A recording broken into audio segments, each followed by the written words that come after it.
Well, hello everyone. I'm sorry that I can't be with you here today, but I'm glad to have the opportunity to say a few words via video. I do so with some humility, knowing that many of you are already working very hard to drive a more responsible kind of business growth and serve as role models for many. So first, let me thank you for all you are doing. 2015 was a historic year that offered us hope for two reasons. First, over 190 governments came together to adapt the UN Sustainable Development Goals. 17 goals to irreversibly eradicate poverty in a more sustainable and equitable way.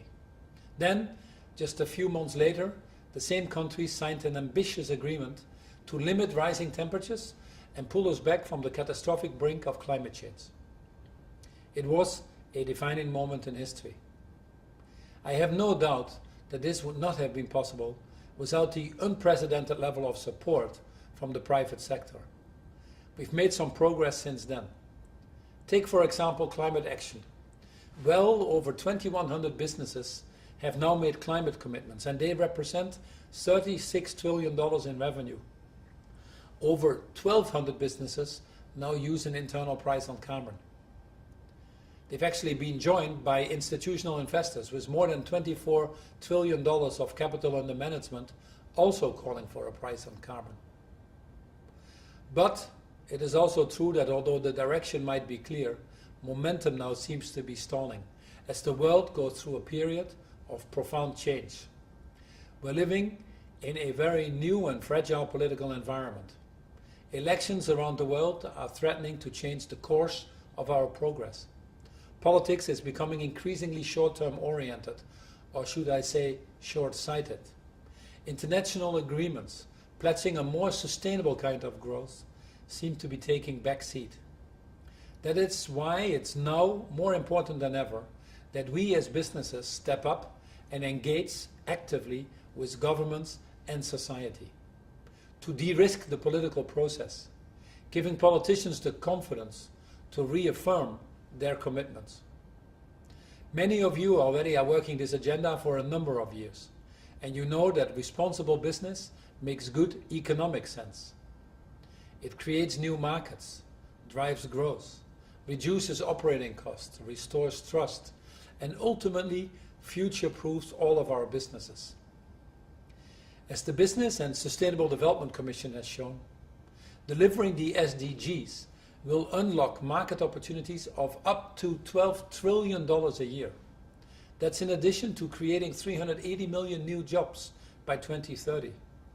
It focuses on 4 key areas: health and well-being, sustainable cities, food and agriculture, and finally energy. Indeed, investing in energy efficiency innovations alone, for example, is worth $1.3 trillion. All whilst reducing the devastating impact of climate change. But we cannot hope to make progress without the right kind of policies, frameworks, and investments in place. That's why it's now up to those of us who believe in open markets and in equitable and sustainable growth to make the case for a new form of capitalism. To use our influence and scale to highlight the urgency of the challenges we face. To convince investors of the economic case for long-term value creation over the quicker gains, and to give governments the confidence to deliver on their promises to enable a fairer and more sustainable world, knowing that business is ready to lead the way. The year 2020 is a key milestone in delivering the targets on the SDGs and the Paris Agreement. Whilst that might seem a long way, it actually is only 900 days from now.